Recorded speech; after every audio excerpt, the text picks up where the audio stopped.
Hello, everybody. If you're watching live, hello. And if you're watching again in the future, hello to you too. I'm your host, Woody, and with me is, Dreamer Girl. well, sadly, we've got no gamer tonight, sadly. He had to go to bed. Yeah.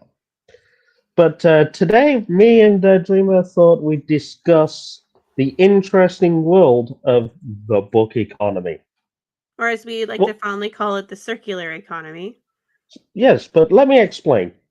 What does the economy of books mean? Well, one of the things we enjoy here at the bookshelf, as much as we'd like our video games, our action figures, our you know movies and stuff like that, it's books. And with books as in the mainstream stores, whether it's Waterstones or Borders or whatever, they can be very, very expensive. But there are ways of reading some of your favorite books for a much cheaper price, and we will tell you the secrets of getting that right here and now. I mean, Woody, you can see my bookshelf behind me. Actual Ex- books. yes. So we'll start with the perfect place to get books for free, and that is your local library. And sometimes your local library will even have ebooks for free. I don't know if you knew that, Woody. Yep, but the reason why I'm saying this is it doesn't matter where you live in the world, whether it's the UK, the US, wherever, your local library needs you more than it probably ever did. Yes, You know, absolutely. you I, know I, with I have a bad habit of going in to the public library and walking up and down the shelves and going, hmm. but the point I was trying to make here is, with visitor numbers to public libraries dwindling, week after week, year on year, many public libraries are, facing closure, if not outright shrinking down to, being put in another building, Mm-hmm. and its contents spread across other libraries, which, you know, I hate to say it, we need to go think back to how we were as kids, go to the local library, take out a book for the weekend, take part in the reading challenges. And I'm sure Dreamer, one day when he's good and ready, you'll take little Dreamer to the local library so he can do reading challenges and activities, and maybe be with him as he checks out his very first book. And actually, fun fact, our library still does the summer reading program, and you can even do it as an adult. You just Wow. read 4 books as an adult and you get prizes. And when you're a child, I think it's like 8 books or something, and you get a prize. Yeah, I mean, I remember that, those days it used to be like you'd get a little reading badge to say, I did it, But you yeah, know, and fun and fact, our library, there's a rumor we may be getting a new one. oh, so we get a badge. I remember those little summer reading challenges. You get a little badge to say you've done all these things, and then you get, a little prize like a coupon for a pizza or something. Ours does. It's at least I didn't do it last year because I was distracted and lots of things happened. And but when I did it the year before, you got this like little coupon book and you could get like you could go into the zoo for free. You could go into the county fair for free. You could get like a free chicken biscuit from like a restaurant. You could Yeah. get like I'm trying to remember like you could get a free pastry from like you know the bakery. And I'm like, and then they had like free transportation if you wanted to like take the bus.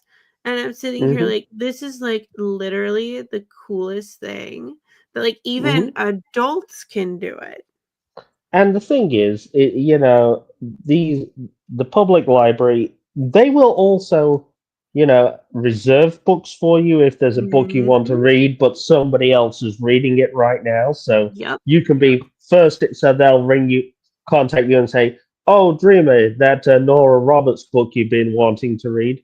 Well, you know, Mrs. Fishman bought it back yesterday. So if you want to pop by Monday, it's all yours." And also with today's technology too, the cool thing is that on your cell phone, you have the library app. At least my library has an app. So I can Hmm. go on that app.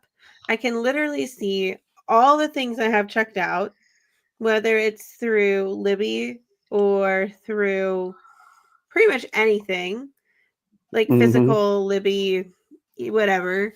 And I can see literally everything. And I can just go in and recheck it all out without having to even step foot in my own library. It will also show me if I have any books on hold. It will Hmm. show me if they're ready for pickup and where.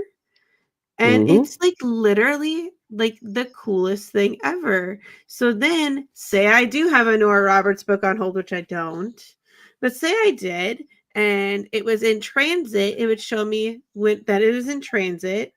And then when it's ready for pickup, it will have a nice little green check mark saying And the good ready thing, for pickup.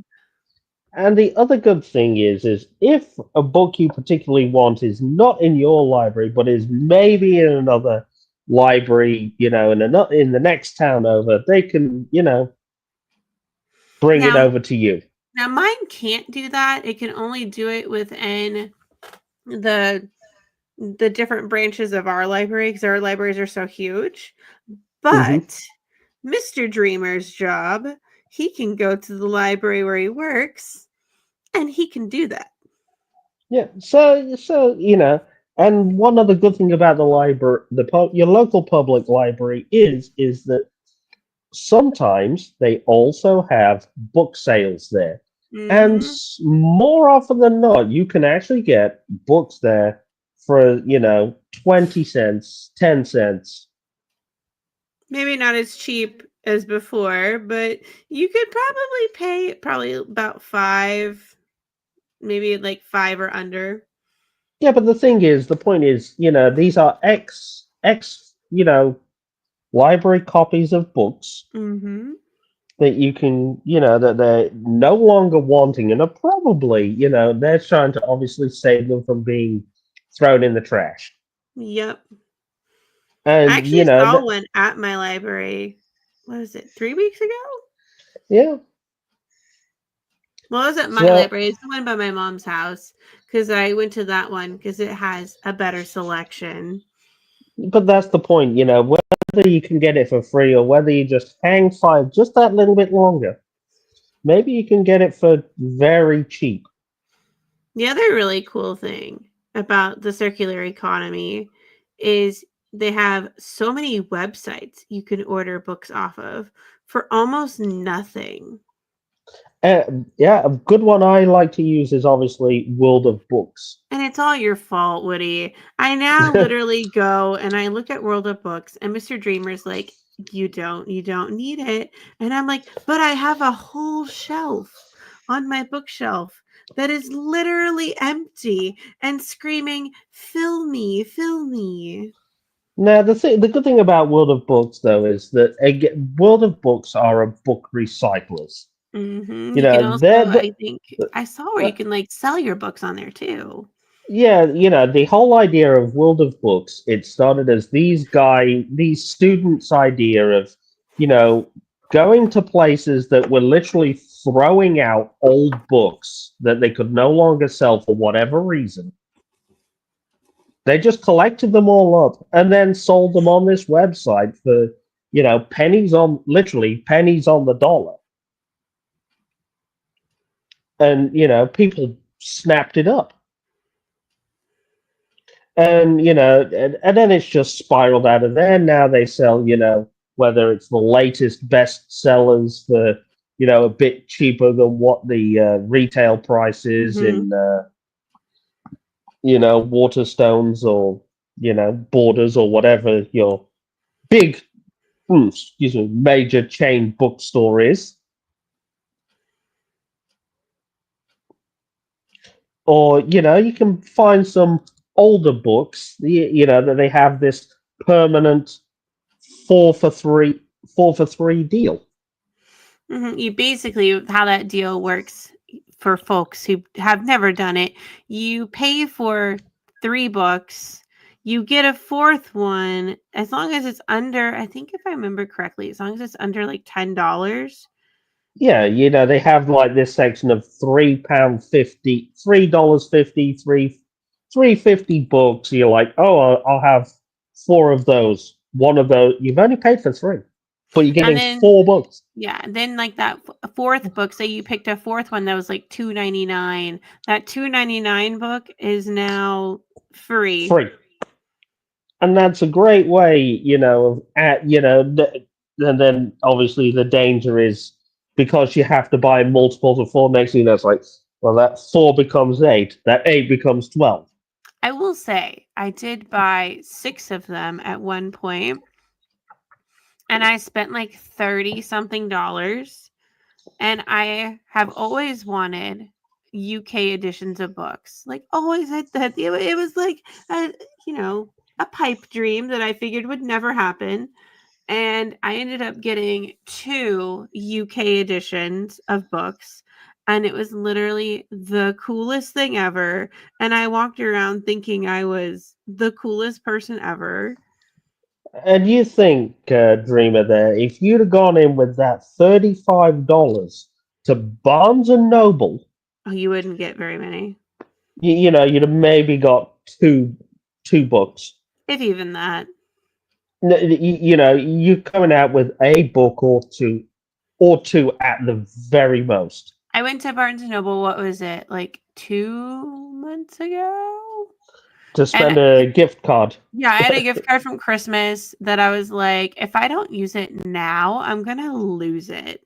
Because I have a gift card from like 2 Christmases ago that is like floating around my house somewhere. That is like, I mean, I did joke with Dreamer that I'm surprised that it still actually had money on it, but there you go. well, it had been sitting on my desk saying, spend me, spend me. And I was like, no, there's nothing out that I want right now. And then finally, I was just like, okay, we'll go take a deep. Because they'd made me mad. Remember, they made me mad because I wanted to get a book and I just wanted to be able to go up and pick it up. And they wanted to ship it to my house. And the Barnes and Noble was literally like down the street from me. And they wanted to charge this ridiculous shipping amount. And they made me mad. Oh, and just for the record, that book was the Golden Girls Death by Cheesecake cozy mystery novel.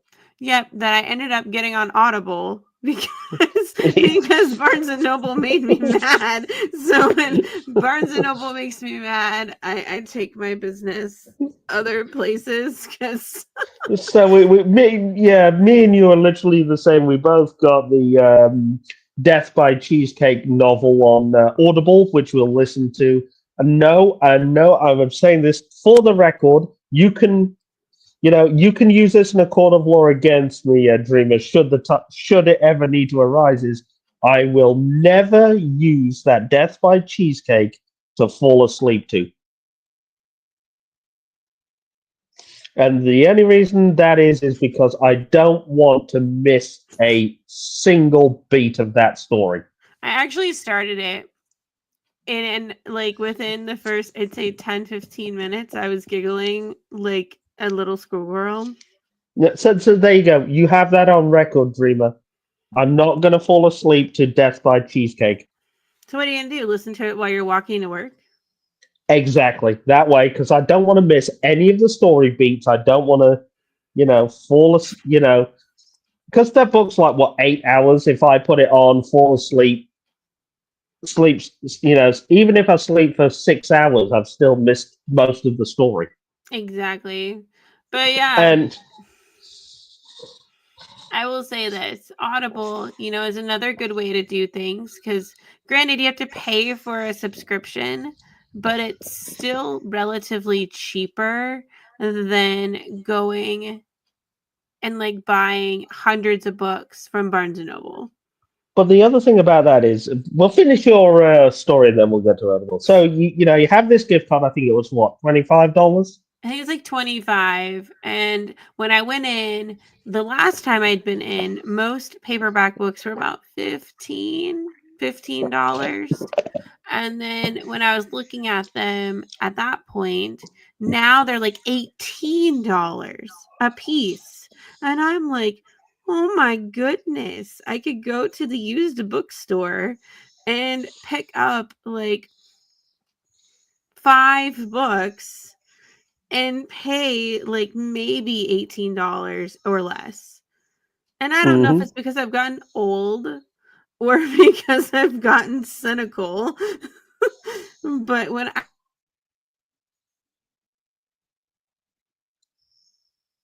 way more than my gift card was going to cover. Hmm. And that's when Uh, I was like, we're good. yeah. And the we're, thing we're, we're, is, we're, we're officially like sort of kind of in a complicated relationship with Barnes and Noble at this moment. yeah, I think realistically speaking is sorry, because Barnes and Noble is this sort of really expensive chain store. It's really a case of they you are paying over the odds for a lot of these books. And Mm-hmm. you came out with what, two books from Barnes and from At Barnes. $18 a piece. So plus tax would have been roughly about like 20 a piece. So that gift card pretty much just about covered one of those books Mm-hmm. fully, and then obviously a portion of that second book About that yay amount. that you literally had to pay for the rest. Yep. Yep. But going back to the whole Audible thing is, yes, Audible, that's $7.99. It's going up to $8.99 for the Audible Plus account, which I have. Fantastic. You get 1 credit a month. Plus, the best thing is you get access to the Audible Plus catalog, which has thousands, and I do mean thousands, of audiobooks of all varieties for free. Oh yeah. It's amazing. So, I mean, some of those are permanently free because of deals with the authors. Some of them are free for a limited time, so you can have like a couple of months with the book to listen to it in your own time before you decide. You know what? I'll use a credit on that. Exactly. And then like I said, the other good like things if you were looking for more free avenues through your library and say you're more of an e-reader person because there are people who prefer e-readers and Hmm. or audiobooks and say you don't have the money to pay for an Audible account, you can go to your local library and you can look on their website. A lot of times their website will tell you if they use like Libby, Hoopla. I think another one that we use is like Cloud Library, I think is what it's called. Yeah. And so those are all free with your library card. You literally just put in your library number and it will let you check out so many books for so many days. Hmm. And then you can go and you can put so many books on hold and then say that you're in the middle of a book and you want to put your hold because it became available, you can do that. That's what I happen to do because it feels like all of my hold books come available all at once. And then I'm like, well, crud, I don't have time to read them all. And then Yeah, it's like another good avenue that I found was granted, it's another subscription and you have to pay for it, but it essentially pays for itself if you read a lot, and that's Kindle Unlimited. It's also hmm through Amazon. And so, I mean, there's so many ways to like keep the circular economy going. And if you, of course, go to like your local thrift stores, like Goodwill, Salvation Army, random, Yeah. places that like, sell books. And the good thing about that is that some thrift stores, I I don't know if highly it's the recommend same. those. Now, I was going to say, I don't know if it's the same in the US, but I know in the UK, a lot of these charity shops often have their own specific bookstores. I don't know if we do. But all they do is obviously, well, they'd have like the main Goodwill selling the Goodwilly type stuff. Then there'd be a Goodwill specifically just that sells books, DVDs, records, Mm, that sort of thing. I don't That's the general idea of it. I don't know if we do, because I've never actually gone into a Goodwill. It's on my bucket list to do at one point in my life, is to go into a Goodwill, take a look at what books they actually have, like what I, physical media. I mean, with thrift stores, obviously it's subject to what somebody puts in a bag and takes down for their own. So, your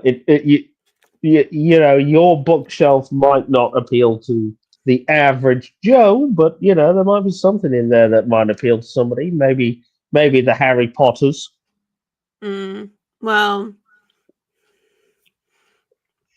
my Harry Potters never leave my shelf. But the fact of the matter is, yeah, I mean, thrifting. I've been to a number of these bookstores specifically myself because they're a great way of getting some really interesting stuff, or maybe even finding some stuff long lost books that you never even realized happened. Exactly. So I mean, the whole point is that what I happen to do is, which what a book purge,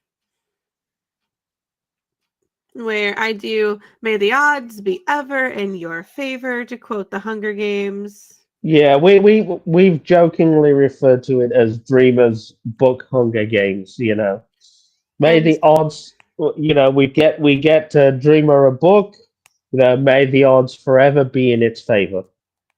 and so I did a humongous, I mean humongous book purge. And like I've jokingly said, I have an entire shelf on my bookshelf, not this one, but I have another one. And it's literally has a whole shelf completely empty. And that never happens. That's a good sign is that you are contributing to the economy, and like I've said to you previously, those books will have probably not been read in a long time, and probably won't be read in a long time. And if it's just sat on a shelf or a box or a closet somewhere collecting dust, at least, taking it down to a local bookstore, Goodwill, or selling it on to a company like Ziffit or World of Books Like or you're some. making money or you're getting store credit. And the way I looked at it was, some of those books, Woody, I don't even know if I ever read them.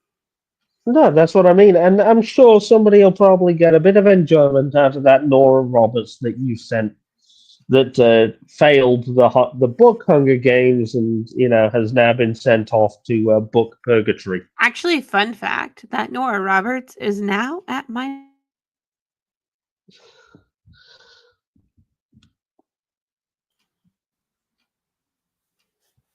It's where? Sorry, you cut out there for a second. It's at my mother's house, actually. Now that's a good segue into another part of the circular economy, personal book trading. Oh yeah, my mom.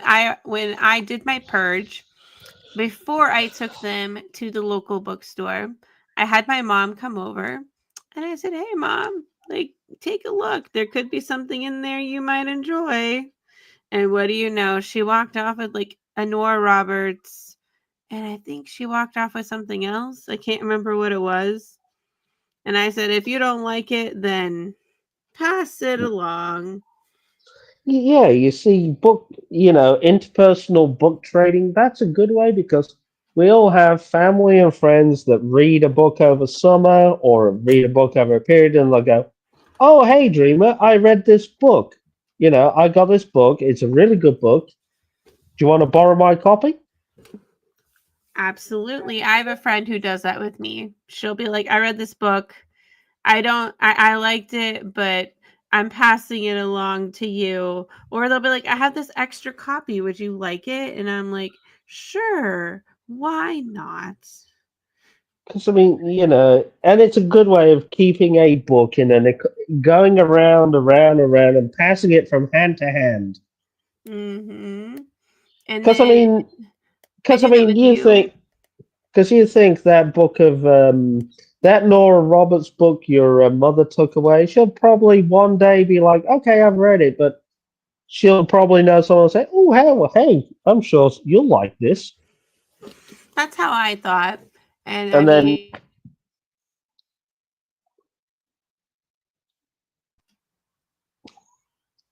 but yeah, like honestly, I think that the whole circular economy for books is like the perfect thing. It's the perfect way to live your life. It keeps the books circulating. It keeps everybody happy. I mean, yeah, because, as tempting as it is to go on like Amazon or books, go to your major chain bookstore, Like Books a super, Million, Target, Walmart, Barnes and and pay Noble. $10 for that brand new copy of, the Hunger, $15 for that brand new Hunger Games book, take it home. The thing is, we're all out looking for that bargain. We all want that, to get a bit more bang for our buck. And, especially if it's a book that we're not 100% sure of, you know, 15, $20 is a bit of a big investment on a book that we might, get, say, halfway through and go, you know what, this just ain't working out. That's why this year I decided, Woody, that I was going to do more library books than actual like purchasing of books. So that way, if I ended up reading this like amazing library book, I could add it to my to be bought pile. Yep. And then when I have a chance, like birthday, Christmas, just becauses. Or then again, you may just like find this really cool book. You might check. We might do the hold on a minute. Wob check. Wob check. We go on World of Books. We pull up that World of Books app and go, hey, Dreamer, that book by Karen Slaughter that you really liked from the library. Well, it's on World of Books now for $4.50. I'll be like, add that to my tab. I'll be like, are we adding that one? Exactly. Boom. And so, I mean, Oh, that's the thing. That's the thing I've loved about the library this year is like, well, last year I did more ebooks through the library. This yep. year I've actually done more physical books, and I've enjoyed going and walking up and down all the aisles and then sending you and Gamer really funny titles that I find because I think that they're hysterically funny. Yeah. And Or just, sometimes, and we are going to say this, sometimes authors choose the worst cover artists for their and then books. And you just can't help but look at that book cover that's supposed to sell you on this, maybe it's a murder mystery book, right? You think, oh, this it's a murder mystery book. It's supposed to be dark and spooky. What's the picture? It's a guy holding an axe, and the mhm. guys and the guy's pulling like an America's Next Top Model.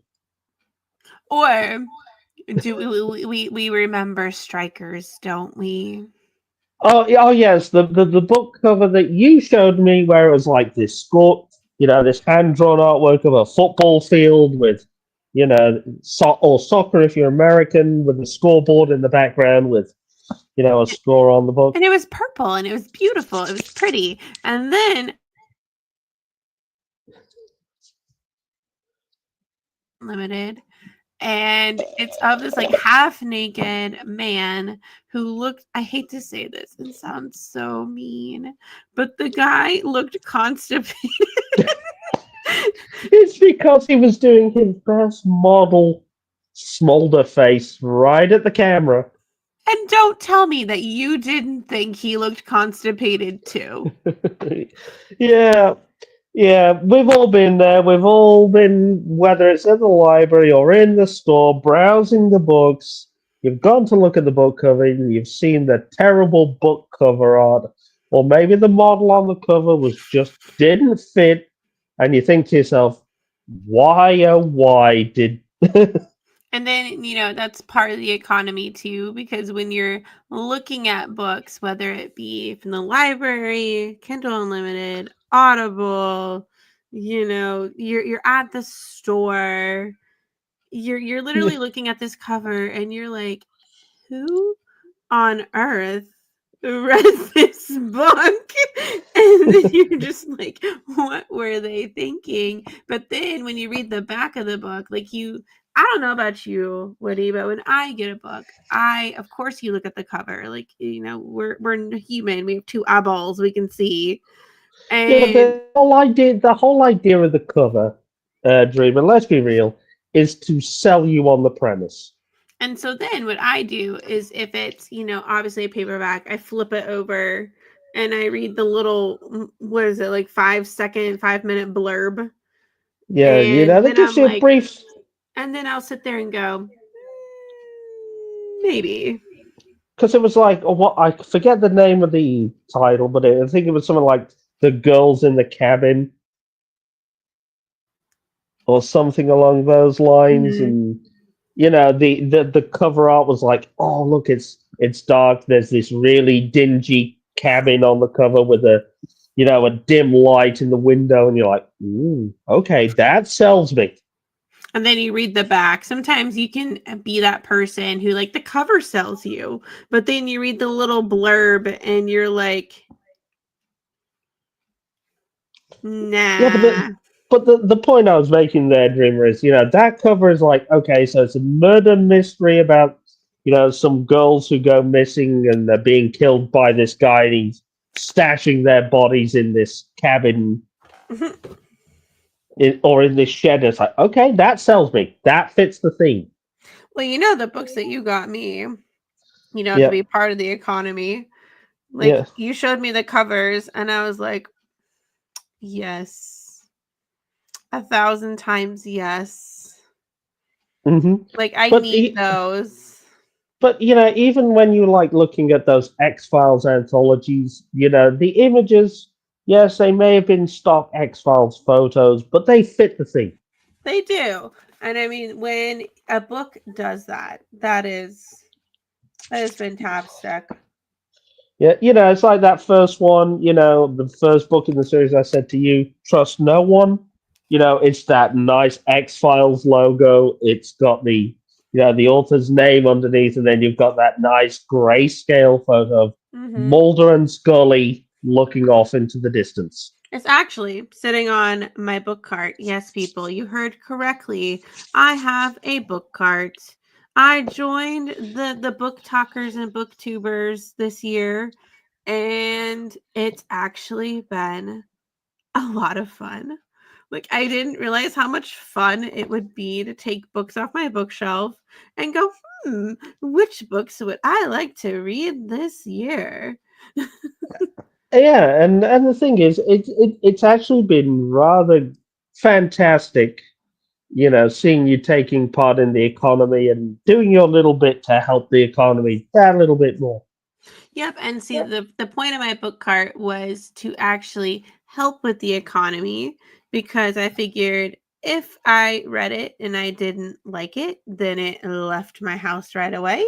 And if I liked it and I loved it and I wanted to keep it, then it went to my bookshelf and And the reason why I've said we decided to do this because we've all been guilty at some point of book hoarding. I had a problem. I will admit I had a book hoarding problem. Look, there's no shame. There's no shame in book hoarding. We've all been there. We've all had to battle that demon. We've all had to, finally admit we have the problem. I would say I started purging books a couple of years ago. We've all, been in that situation where, we've bought books, and they've slowly overcrowded every square inch of space. Yep. And I will I be think honest. Yep. And I think one of the problems you also arises when book hoard is you end up with multiple copies of the same book. I did have that once. And I actually, when I did my purge, I found I had 2 copies. It was so funny. I had 2 copies of this book called Love and Gelato. I Hmm. had one where it was just Love and Gelato. And then I had the other was Love and Gelato. And then the sequel, Love and Luck. And I was like, I think I'll keep the one that has the 2-for-1. The And I'll omnibus pass along the one that's just. love and gelato. And so I was like, how did this happen? I Like it. think it's simply down to the fact that when we hoard, we often forget our place, if you know what I mean. We forget what we've got in the collection. We remember books that stick out in our minds. We know, like, oh, I've got Lord of the Rings, I've got, the Chronicles of Narnia, I've got Harry Potter, I've got Hunger Games, I've got Twilight, so on and so forth, because they're popular titles. Love and Gelato isn't exactly a big title. Not really, no. And if you've got it in your collection, it'd be difficult to remember going like, have I got that one? I don't think so. I can't remember if we have. You know what I'm saying? Mm-hmm. And then, we end up buying a second or maybe even a third copy, or sometimes even a fourth copy. Or Now maybe even I getting. will admit Uh, I've never done 4 copies. The most I've ever done is 2. Because I did another one where I went to a used bookstore. I went and bought Megan Miranda's All the Missing Girls. I came mm, home and I'm like looking to find it at a home on the bookshelf. And obviously the one that's the Hunger Games bookshelf. Because that's just where it was gonna go. And then I went, oh, good lord. Like I already have a copy of this. Good lord. And so yeah. then I like found a box and started like I was like, it's time to purge because Hmm. I have done this and I can't afford to do this.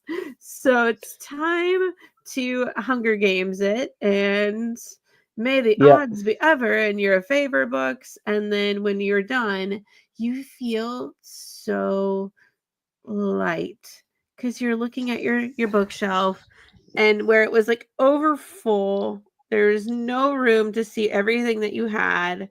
All of a sudden, it's like clarity. Yeah, and it's nice seeing on the bookshelf, the books having their own space to breathe. Yep. And then I had a family member come over and I told her I wanted my books organized like like by color, like a rainbow. And she literally was like, "Oh, I can do that." It took her maybe like an hour to 2 hours. And then that's how we cleared the bottom shelf of my Hmm. bookshelf. And that's why I'm like looking at it going, "Huh, I have room to put things." I need to Well, go to a used bookstore and and to fill up that shelf. But then I'm like, no, I don't. So I've put myself on a book ban. I have hmm to read a certain amount of books and To to be purge honest, a certain amount before I will allow myself. Yeah, because I mean, it's look. I know, the book talkers, the booktubers, and so on would all argue that it's always good to have a stock, but there's always, but what we're always saying is at least read a decent amount of the ones you've got first. My plan was to read, I have certain ones I want to read before I add to it. Mm-hmm. And then ideally, I would like to read a good chunk of my cart before I Yep. and like do the circular economy and like actually like go in and like if I read a book by say like Lisa Jewell, and because I do have one Yeah. on there, and say it just was not. It's not that it was Yeah. bad. It just wasn't It my didn't cup of judge. tea. Didn't like zhuzh with me. Then I'd pass it along so that way somebody can So potentially love it. yeah, that's exactly correct. I mean, that's the whole point of the circular economy is that, one way or another, we are keeping a book out there whether when, the time has come that we don't want to read it anymore. And then obviously, that book keeps getting passed on and passed on and passed on and passed on. And sometimes things it may even come full circle and may end up in the exact same place that you picked it up from. That same, local bookstore that you bought it from, say 5 years ago. I did go to my local used bookstore the other, like maybe a month ago, maybe two. Mhm. I don't remember. And I saw a whole bunch of books that were mine on the shelf. It's like, oh, Maybe, I got rid of that copy. yeah, that just reminds of a story I read in you know, on one of these local geek forums.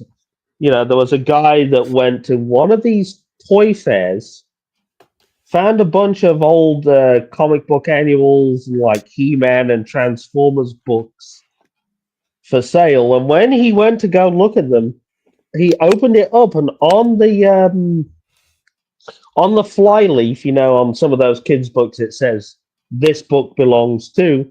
It was his name written out there. Oh, that's hilarious. So it had kind of come full circle. He had these books as a kid. He'd gotten rid of them as a kid. And now, 30 odd years late, 35 years later, he finds his books. That's funny. I've never actually bought one that was mine. Hmm. Never actually done it because I'm one of those people that's like, I got rid of this book for a reason. No, but And I but mean, you've at least, but you've it's at enough. least, but you've been, at least been in the situation as a a book reader that you've been in a store, picked up a book, and go, "Oh, wait a minute, that's mine." Yep. It was pretty funny. I don't even remember which one it was. And I just like hysterically laughed. And my brother was with me and he goes, "What is so funny?" And I'm like, that came from my bookshelf. Like that But yeah, literally came from my bookshelf. yeah, but yeah, the one of the reasons why really we wanted to do this one is because as book collectors, book readers, book enjoyers, you know, we want to pledge our support to the public library because if we don't support them now, especially with as many are facing difficulty and many are facing closure, they need our help more than ever. Yes. So my advice to everybody is go to your public library, get a library card. It is free. They are free to get.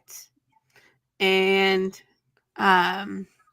then you can use that said library card to check out. I don't even remember how many physical books at mine you can check out. I know it's like an ungodly amount that I would never actually ever succeed in checking out. Yeah, And then take advantage of going on and finding out if you like ebooks, find out what ebook platforms that they use and use those, because that they pay for those, with their budget, and use those. And if you like audiobooks, they have audiobooks on there too, and you don't yeah, even have to pay for them. Like, I mean, granted, you somehow, I think your taxes in most places do, but and also they get like donations, and then they have funding, but take advantage of that, because one day you want to be able to walk in with your kid and be able to show them this is a public library. And if yeah. we don't have any more, then for people who can't afford to get books, what are they to do next? And the thing is, like I said to you earlier, Dreamer, imagine that feeling you're gonna have when, little Dreamer goes into that library one day and on his own, off his own steam, he picks his first book.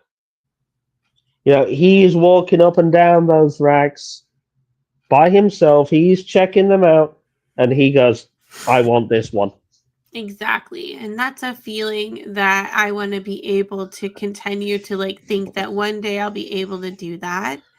And that's why I'm doing what I can to keep the libraries open. I Well, go every so many weeks and yeah, do a nice uh, little get your steps in. yeah, and the thing is, and like I said, it is the fundamental place where we suggest, you start the circular economy, because with that, whether it's people checking books in and out all the time, or even if it's just, you're buying a used copy from a, ex rental copy, you are helping them. Exactly. Because then they can take that money that they earn from that, that book fair. Even I mean, even if they sell that copy of, Nora Roberts for $1, that's still $1. And they can take that dollar and use it towards getting new books, or updating, or who I don't even know what all they can use that money for. They can use it for lots of things. And the sad thing is, once that library's gone, it's gone. That's never Hmm. coming back.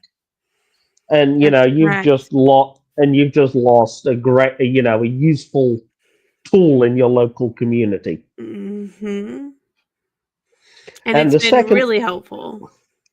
and the second thing we really want to promote for the economy is the independent and the mom and pop bookstores. Yes. Those independents, they're a great tool for getting, even new books, often cheaper than what you'd pay on the retail shelf. Yes. And the sad thing is that with those mom and pops, once they're gone, they're gone. Yeah, and the mom and pop used bookstore, it is what I would consider the second cornerstone in the circular economy. I would agree with that. Because once the libraries close, once those mom and pop stores are gone, the only place you're really going to be able to get books is either on your Kindle or through Barnes and Noble. Hmm. And that's not something we really want to see. No. We want people to be able to enjoy books, all kinds of books, regardless of their, income level. Hmm.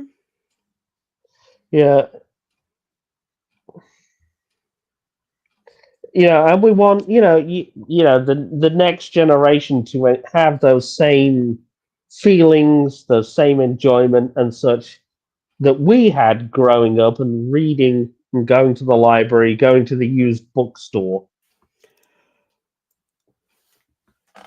You know, Hmm. even today, because the thing is, like with Little Dreamer, imagine taking him to that mom and pop independent shop, for his, and having him spend his birthday money on a book that he Exactly. likes. He likes the look of. Him walking up and down the stacks, Hmm.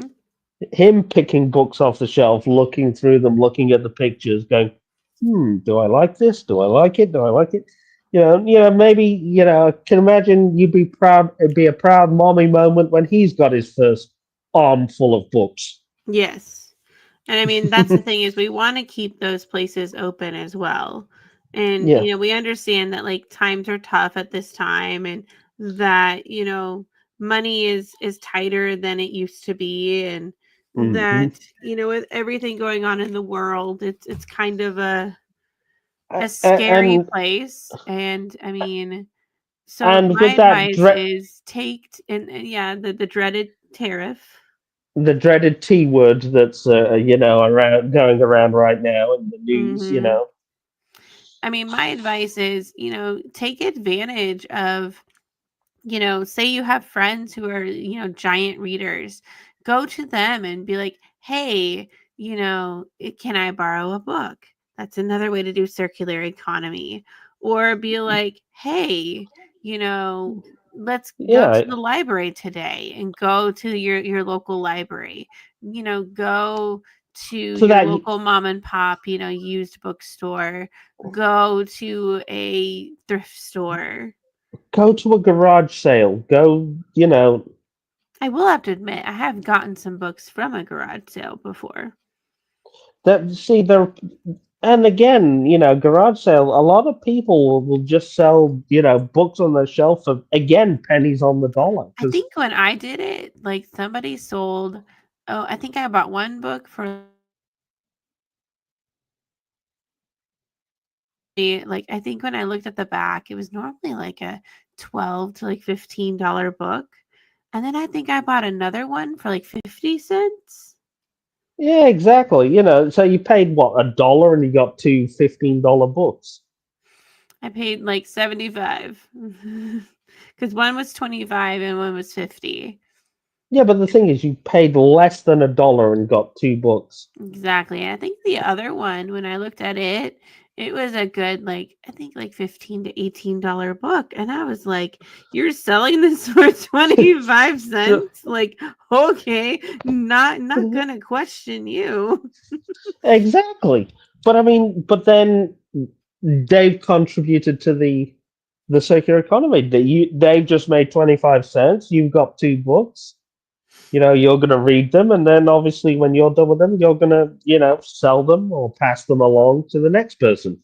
I think I remember I ended up like starting one and it just didn't zhuzh with me. So I like gave it to my mom. And then the other one, I think I started it and again it didn't zhuzh with me and it went into the used bookstore box. But because it only cost you like 25 cents, it was no big loss. No, I literally was like I went into it with like very minimal expectations because as Dr. Becker has always said, no expectations is no disappointment.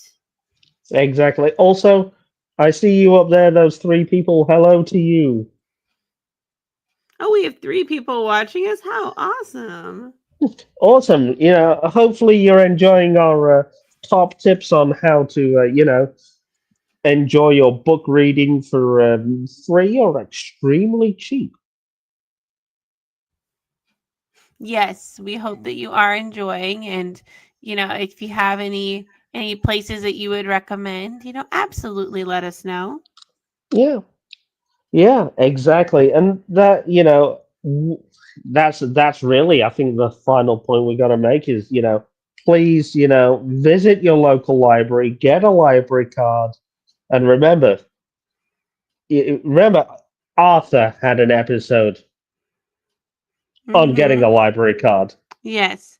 And I highly recommend getting one. I've had one for, I don't even know how long I've had one. Since I've Oh, lived and if where you I've go, lived. oh, and all I'm saying is, if you do get books on the library, pay your goddamn late fees. If they still do them, a lot of them don't do them anymore. No, but it is a joke. There's probably a number of people out there that probably still have outstanding late fees on their library books. I don't. No, Are but you saying yeah, that you do? no, I paid all mine up. Are you sure? Yes, I did actually lose a library book, so I had to pay them for another book. But you did it. Yeah, I was like, where's it? Yeah, I got a number of late fee. I got a late fees, and then I lost. Went to go find the book. It turns out I'd lost it somewhere. And then watch when you move out, you'll find it. No, I did find it. I did find it. That's usually It what was one. happens. It was one of those weird moments where it's like I'd moved house, right? I'd lost the book in and when I was doing the post move cleanup, I was going through some stuff, and I was like, huh, there's that. I opened this box up. I was like, huh, there's that library book.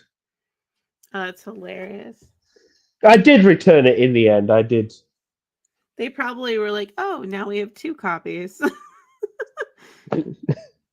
Yeah, it's one of those things. It was just like, yeah. You could have just kept it at that point. You'd already paid for it. Well, that is true, but I was just like, you know what? It's like, you know what? I should.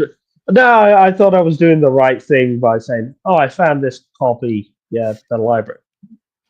And you're like, here you go. Thanks. Yeah, I know some more unscrupulous people might have decided to put it back in the on the shelf and be like, what library book?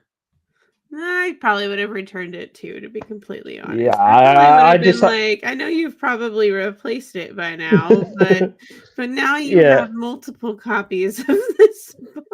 uh, and if they decide to sell it to me back, back for for nothing, it's like okay. Or they said, oh, you keep it. Then you've at You least know, tried. yeah. Then it's at least okay. At least I've done the right thing in God's eyes. You have cleared your conscience. Exactly. But yeah. I do remember a lot of libraries did actually scrap the late fees. I think during the pandemic. So Yeah, I think it because was. because they realized, look, we're going to be locked in our house for 2 years. We're not going to we're not going to charge you a late fee for keeping that Harry Potter book for 18 months. It's like now I do know now that my library, if you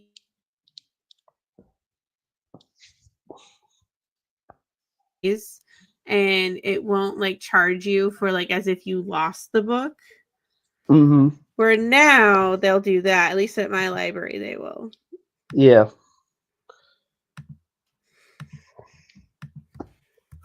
But yeah, that was it. Just pay your late fees if you still owe them. Return those library books that you probably still have hidden in your drawer somewhere. That way, your library can keep going. Yeah, and the thing is, it just reminds me of those articles I've read. Where they've emptied somebody's house and they've found an old library book that it was never returned. Probably from like 1975. Yeah, grandma still has a library book that she checked out in 1938 that she never returned. Or like But one from like 1975. That's a Little House on the Prairie or something. Yeah, somewhere out there, a college or high school is missing its copy of Sherlock Holmes. That'd be a sad day. But If the that thing is is, you out there, return the Sherlock Holmes. Let somebody else enjoy it. If you Yeah. really, really, really love it, then go onto like World of Books or go to like a thrift store, I'm sure that they have that Sherlock Holmes there. So please, if that is you, return the Sherlock Holmes. Yeah, please return that copy of The Hound of the Baskervilles. Yes, so that way somebody else can enjoy it. Because that's the other thing. If you keep the book for too long, I start feeling really guilty because then I'm like,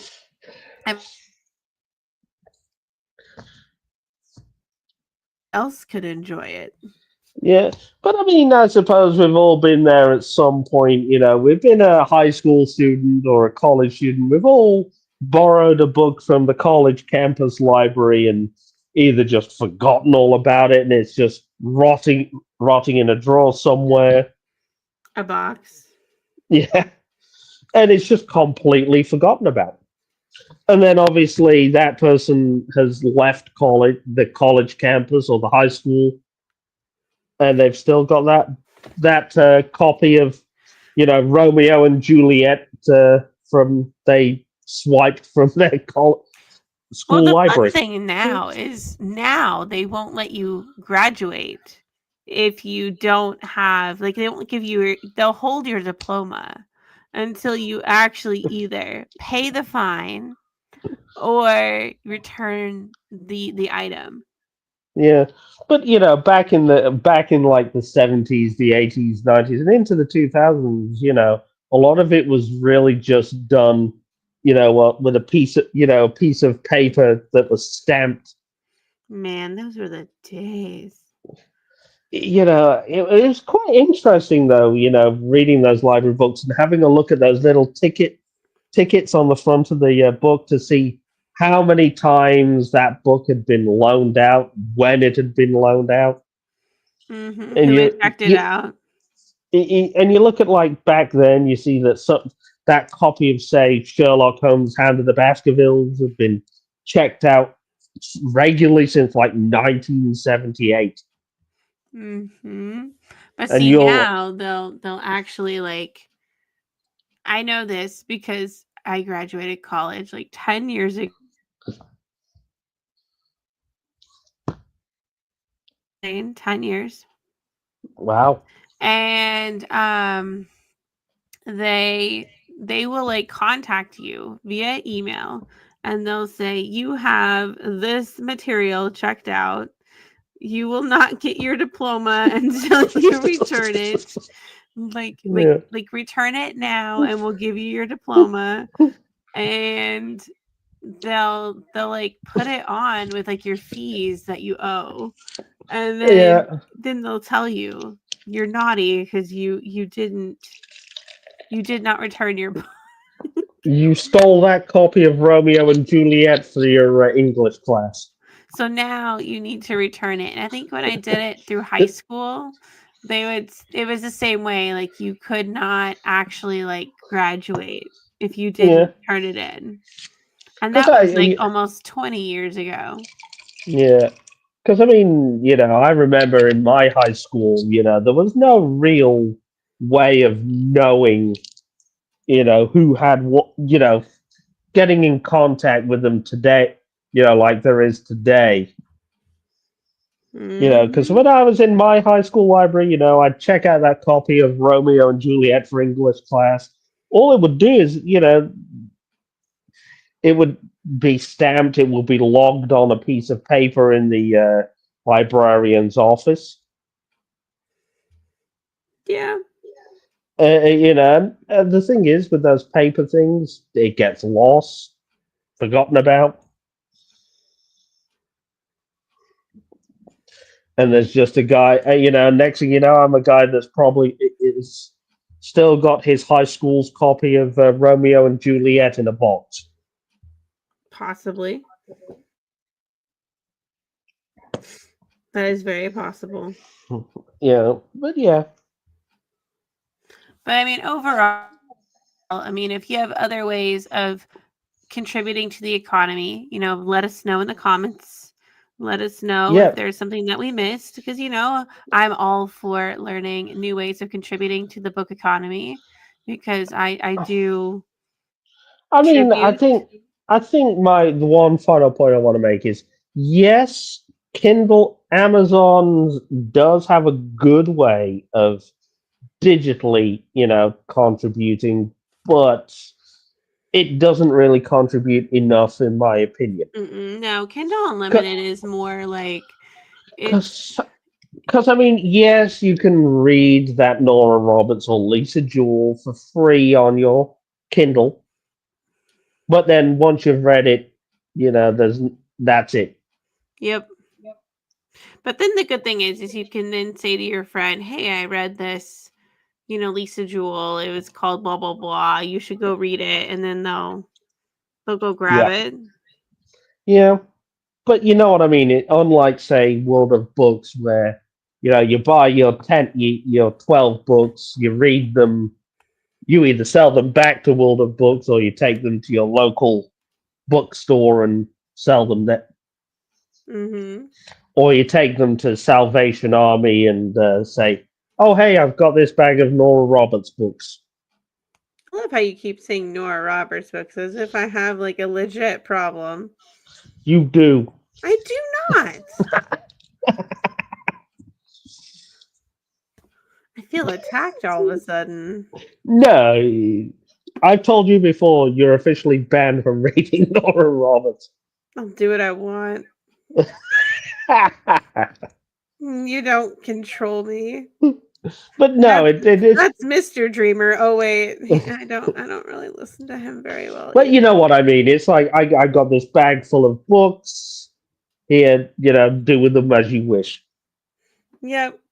And a lot of times they'll give you like depending upon where you go, you get like store credit and you can use it and you can get some pretty good deals. Like I went a place and I bought like 4 or 5 books and I paid $5.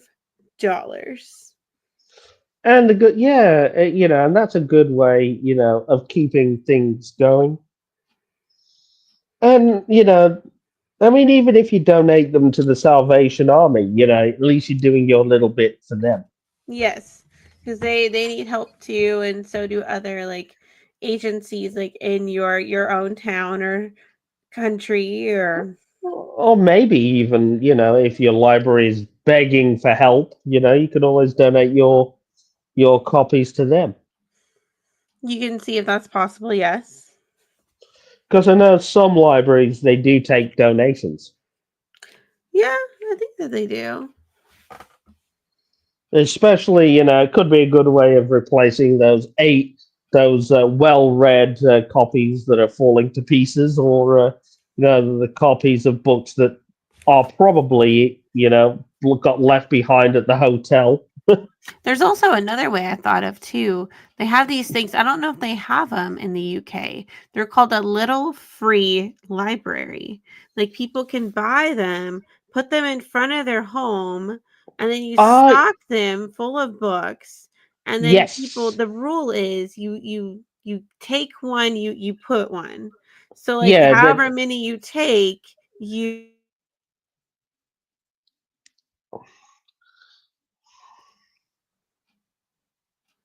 and so it's kind of cool that you can do those kind of things. Those became rather popular during the pandemic.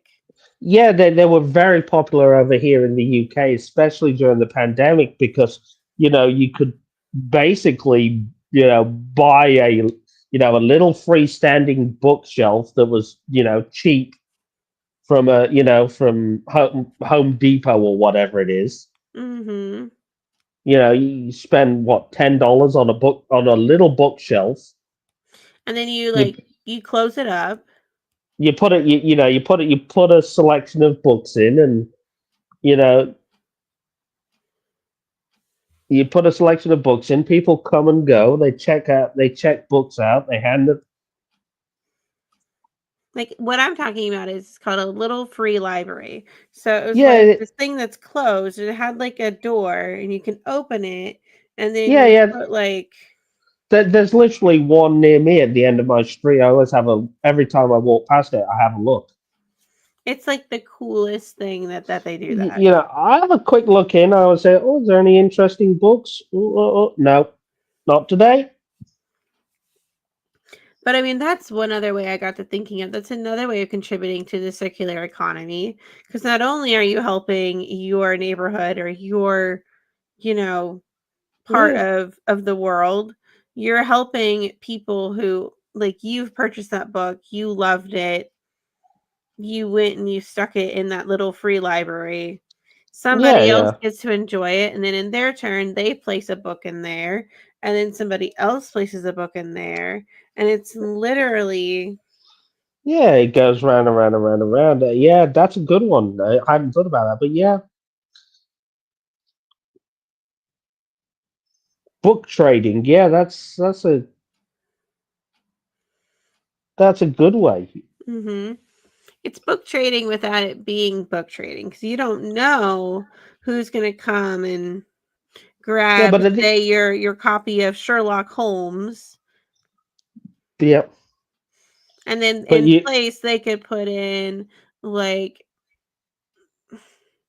a J.R.R. Tolkien. They could put in like a Lord of the Rings. yeah, exactly, and that's great. And then a lot of people take like they'll like clean off their shelves and they'll like go fill all the little libraries with their books. Yeah, and and sometimes I know sometimes around here they have a little donation, because somebody might be collecting for charity. So you Mhm. do, you're doing it, so it makes it feel like you're doing a little bit to help everybody out. Exactly. Yeah, you might be getting, like I said, you might be picking up somebody else's Nora Roberts book, and you're also putting $1 in the charity for, say, dementia or cancer research. Mhm. So it's give out. You're taking and giving as at the same time. Yes. See, But there's another again, thing. if There's you another. guys There's know of any another. other ways. Yeah, I mean the other thing as well. Some supermarkets now they have a charity book drive section in the store where you can drop off books, you can trade books, you can take books and pay a donation.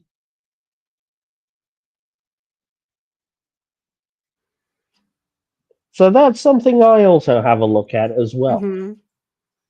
Because you never know what kind of books you'll find in these places because they're all coming from other people's collections. Mhm. So it's always worth a look because you never know what treasure you might find. Exactly. But again, if y'all can think of any other way that we might have missed, because I mean, I don't always know all the new trendy ways of doing things. No, So please do share. We would absolutely love exactly. to hear from you. Exactly. And yeah, I really do appreciate, if you could give us some extra tips to help our fellow readers, Mhm. get, you know, partake in their hobby, either for free or, very budget friendly. Yes. Please do share your tips because, we would love to hear them. Yep. If that's, are we finished? I Any other don't know. points I you want mean, to? I can't think of anything else. Can you? No. I want to thank those three viewers for joining us tonight. We appreciate it. Thumbs up to you guys. Um, I've been Woody. And I've been Dreamer Girl. Thank you very much for joining us, and good night. Good night.